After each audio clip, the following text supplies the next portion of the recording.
सुप्रभात बच्चों, मैं आपकी हिंदी की अध्यापिका और आज हम हिंदी पाठ्य पुस्तक का पाठ 8 पढ़ने जा रहे हैं। इसका शीर्षक है पोंगल। तो चलिए शुरू करते हैं। पाठ 8 पोंगल। ठीक है, पाठ का परिचय देते हुए शुरू करते हैं। भारत विविधता में एकता वाला देश है। इसमें प्रत्येक क्षेत्र की अलग अलग संस्कृति और रीति रिवाज हैं। प्रस्तुत पाठ में तमिलनाडु के सबसे प्रमुख पर्व पोंगल के विषय में बताया गया है।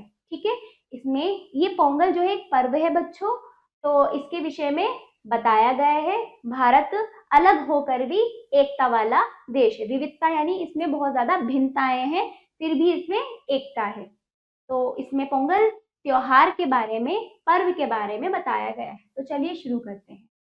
हमारे देश के अलग अलग राज्यों में फसल पकने पर अलग अलग त्योहार मनाए जाते हैं। आओ पढ़ें तमिलनाडु के त्योहार पोंगल के बारे में। पोंगल दक्षिण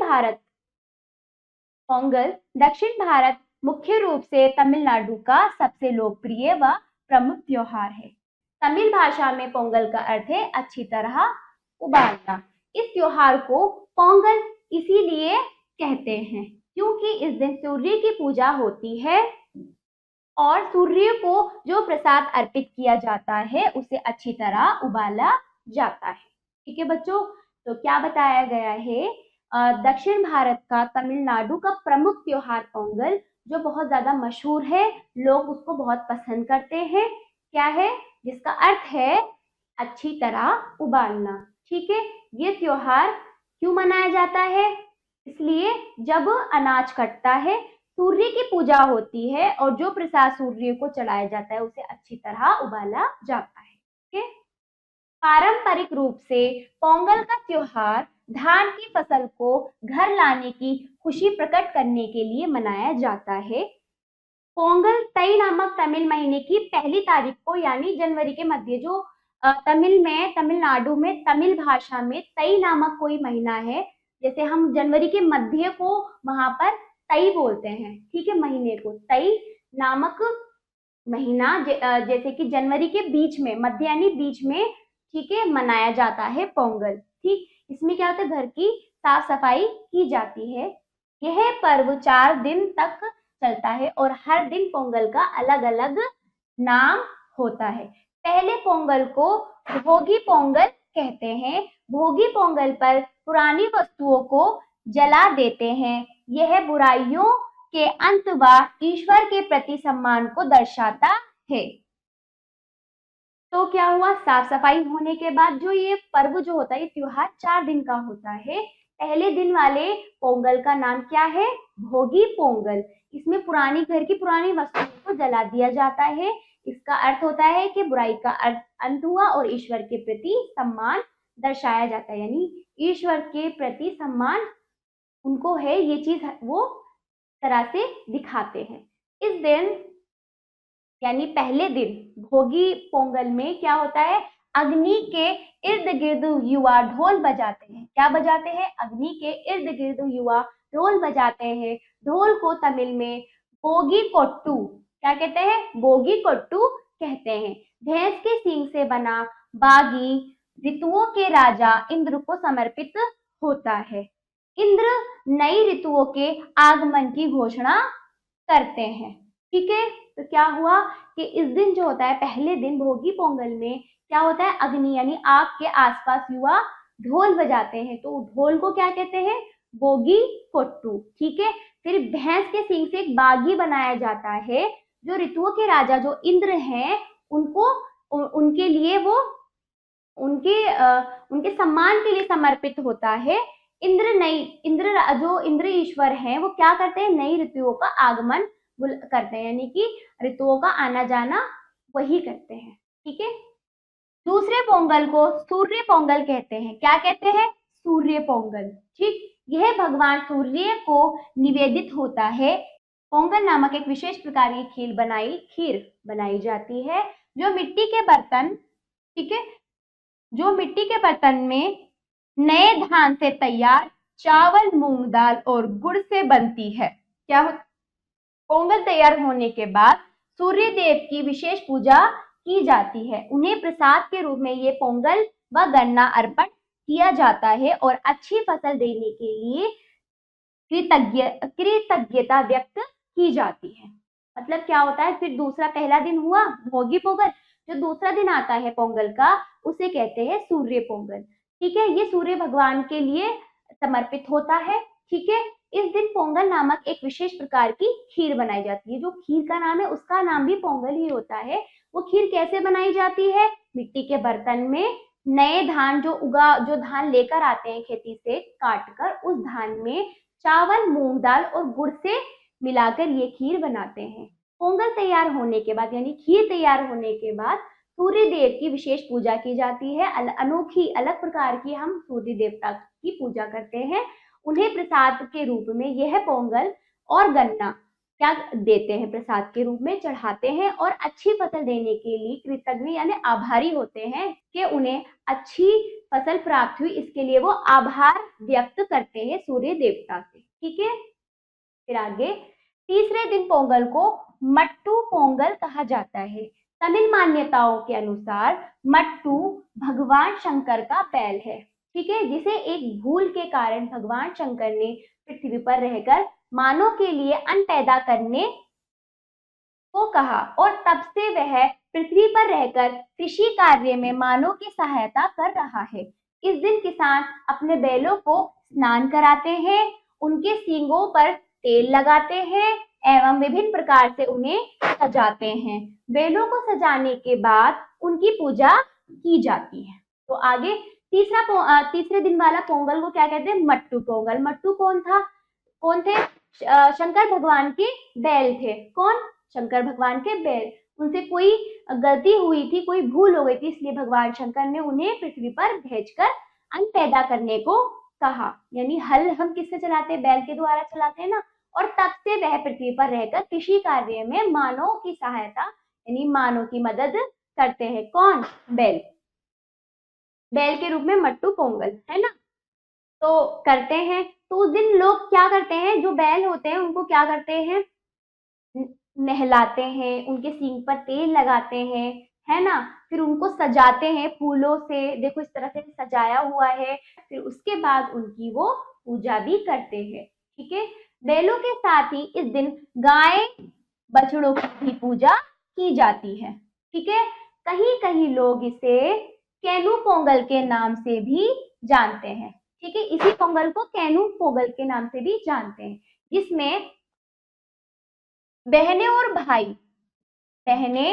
भाइयों की खुशहाली के लिए पूजा करती हैं। जो बहनें हैं वो भाइयों की खुशहाली के लिए पूजा करती हैं। कैनू पोंगल इसलिए कहते हैं, भाई बहनों को उपहार देते हैं, यानी उपहार यानी उनको इनाम भी देते हैं। 4 दिनों के इस त्योहार के अंतिम दिन कन्या पोंगल मनाया जाता है, जिसे लोग तिरुवल्लूर क्या कहते हैं? तिरुवल्लूर के नाम से भी पुकारते हैं। इस दिन घरों को सजाया जाता है।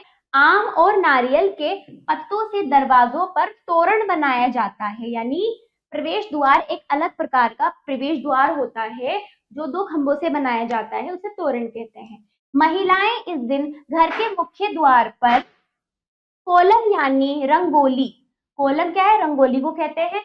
कोलम यानी रंगोली बनाती हैं। इस दिन पोंगल बहुत ही धूमधाम के साथ मनाया जाता है।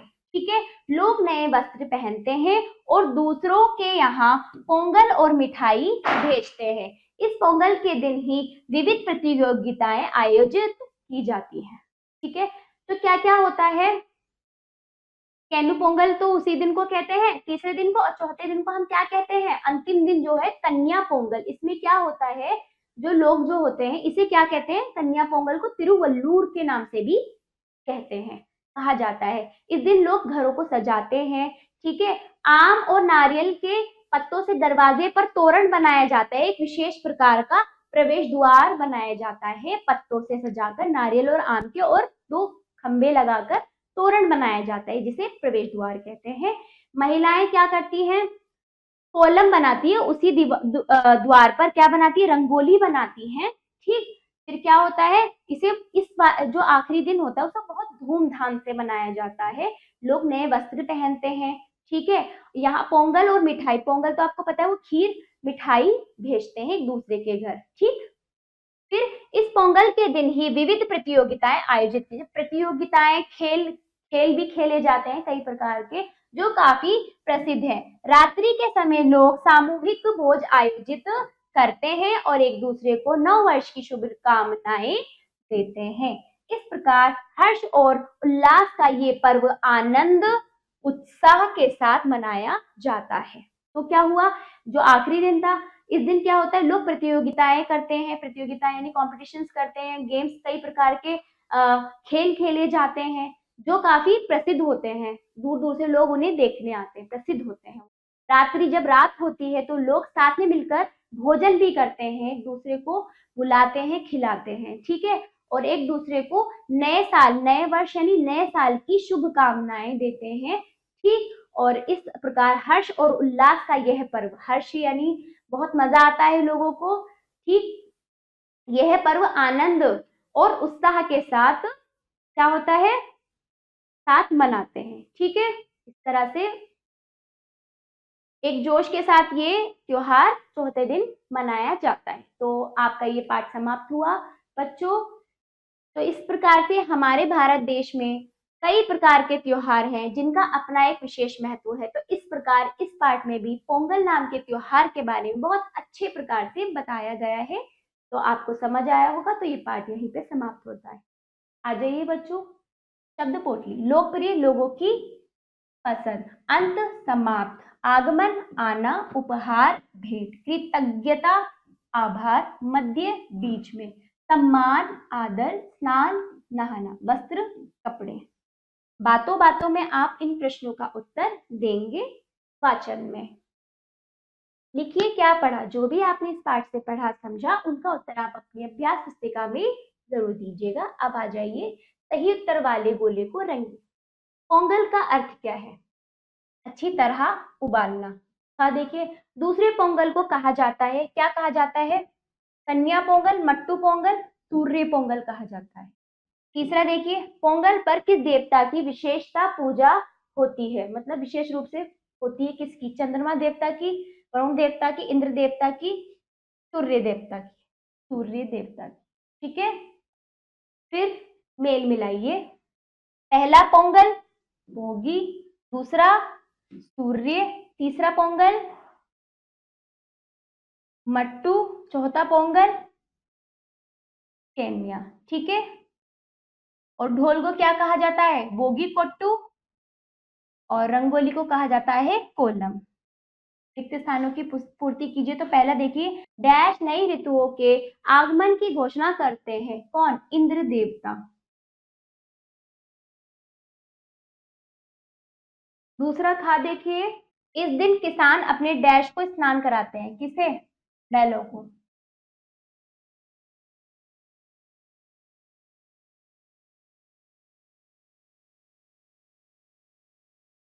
बैलों को, ठीक है। भाई अपने बहनों को डैश देते हैं, क्या देते हैं? उपहार, ठीक। चौथा देखिए, घ, आम और नारियल के पत्तों से दरवाजों पर तोरण बनाया जाता है, ठीक। पांचवा देखिए, कन्या पोंगल के दिन ही विविध डैश आयोजित की जाती है, क्या? प्रतियोगिताएं,